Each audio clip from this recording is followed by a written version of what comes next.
আজকে দুপুরে আমি আলু দিয়ে মটর পনির বানাবো বন্ধুরা। দিয়ে দিচ্ছি সরষের তেল, দিয়ে দিব এই যে দেখো শুকনা লঙ্কা, তেজপাতা আর এই যে জিরা। আলুগুলো ভেজে নিব।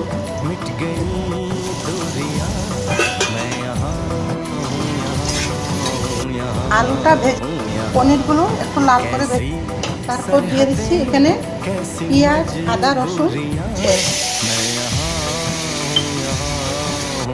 এখন দিয়ে দিব আমি লঙ্কা গুঁড়ো, জিরা পাউডার, ধনিয়া পাউডার আর হলুদ,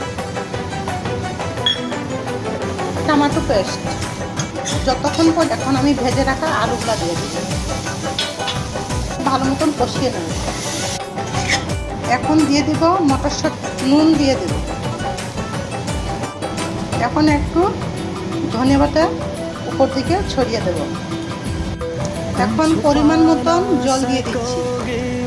জলটা ফুটে গেছে, এখন ভেজে রাখা পনিরগুলো এখন আমি দিয়ে দিব।